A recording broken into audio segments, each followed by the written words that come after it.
Ladies and gentlemen, welcome back to another episode of Imperial Diecast. And today we're going to be taking a look at the Nissan R390, a hypercar of the 90s, here in 1/43 scale by Spark.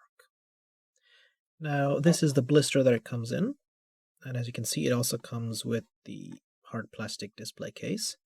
So I'm going to take this out of the box, and I'll catch you in a second.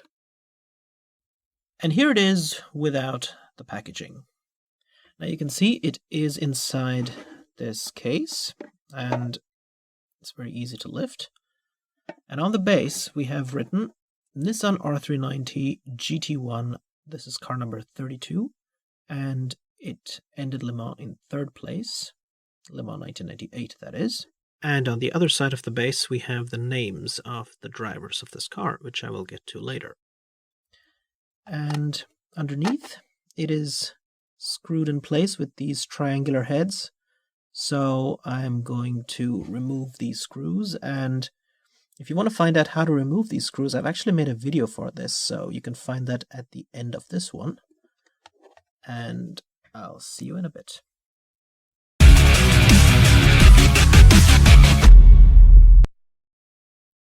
This car was built for the Grand Touring, or GT class, in the 24 Hours of Le Mans in 1997 and 1998 to compete for Nismo, which is short form for Nissan Motorsport. But in order to be allowed entry, they had to build a road-going version first, and so they only built one such road-going version, which they claim has a top speed of 354 kph, but it's never been proven. This hypercar of the 90s was a product of a collab between Nismo and TWR, or Tom Walkinshaw Racing.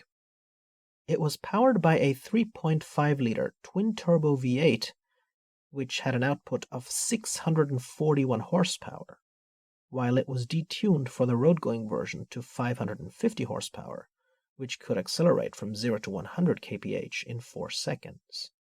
I'd imagine the Le Mans version was quicker. The car only weighed just over 1,000 kilograms, so it's definitely got a good power-to-weight ratio. The only reason why these cars didn't do well in the 1997 Le Mans was due to gearbox overheating issues, which were fixed for the 1998 Le Mans, in which this car participated in and came in third. The way the SLR McLaren was a British-German collab, the Nissan R390 was a British-Japanese collab, as the designers were TWR's Ian Callum and Tony Southgate. And Southgate was also behind the design of the Jaguar XJR15, which does look a lot like the Nissan R390. Altaya also made an R390, but this model here is the Spark version, which I managed to find on Modelissimo for €13, so that was a great deal, I'd say, because that's how much the Altaya version normally costs.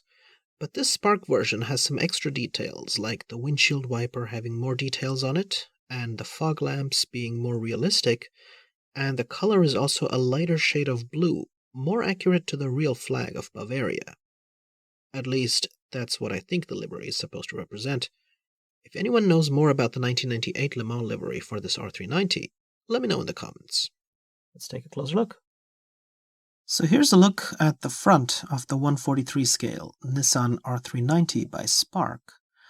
And you can see that the front looks very unique and very futuristic. In fact, this is what is it like? Almost 30-year-old design now, but it still looks like a futuristic car. We've got these headlights, which actually have been taken from the Nissan 300ZX of the 90s and incorporated into this design, and in between them we have two NACA duct type air intakes, and then it says Nissan at the front, and we've got the Bridgestone tire logo underneath, and of course the Nissan emblem as well. And if you look at the front, we have two beautifully done fog lamps, and in between them we have the front air intakes for the brake cooling. As we move on further up, you can see that we've got the flag of Japan over here, along with Mexico as a sponsor, I think. This is, of course, car number 32. And then behind it we have some louvers above the fenders. And we've got some more over here, but these are blocked. Here we have a little E logo for emergency and some other warning labels there. Then, of course, Nissan on the sunstrip and red mirror sculpts. And here's a closer look at the windshield wiper. And you can see it's got that extra details like the holes inside, which is one of the advantages of this Spark model. Up here we've got the antenna and a little more detail here. 24 Heures du Mans, GT1 class, and it says something else there which I can't read. Now here are the names of the drivers. You can see it was driven by all three Japanese, M. Kageyama, A. Suzuki, and K. Hoshino. Here at the back we have an air intake, and it's got Nissan written on it. And over here, I believe, is the fuel filler, possibly. Anyway, it looks pretty cool. And here's a look at the side of the 1/43 scale Nissan R390 by Spark. And you can see that we've got plenty of sponsorship details here along the side of the car.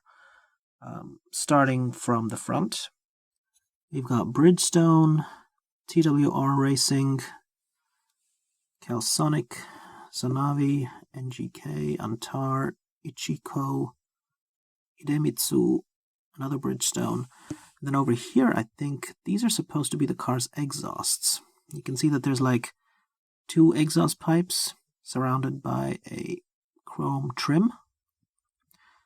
And we have like another, possibly a latch to hold the rear part of the car here.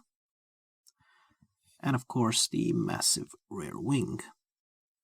And here's a closer look at the wheels, and you can see that we have nice brushed aluminum rims on it with, I think, 9 different like spokes, or twin spokes in this case.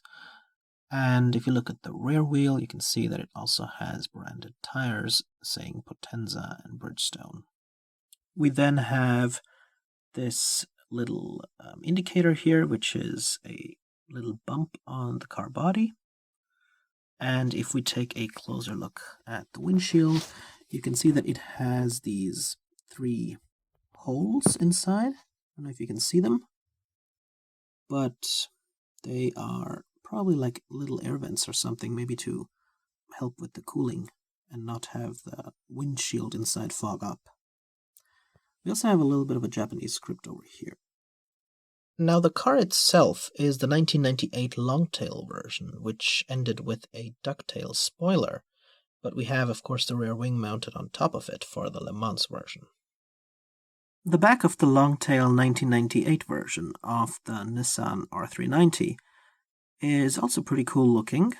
Spark made sure to include the taillights as separate pieces, which you can see right here, and these taillights are basically red, and in between them we have the rear grille, and this rear grille is of course underneath Nissan as a branding on top of it. At the bottom right it says Nismo, and we have 2 more like reverse lights, I think, over here. And then here and here I presume are possibly also exhausts. I'm not sure. But yeah.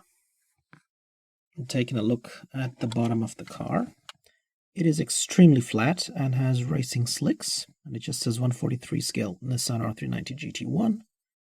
And there's like 4 diffuser blades here at the back, but aside from that, nothing else. So yeah. Now I'm not going to show you the interior of this car because it is literally impossible to see through all the glass and the tiny cockpit and everything. There's really nothing to see there. But I hope you guys liked my review of the 1/43 scale Nissan R390 by Spark.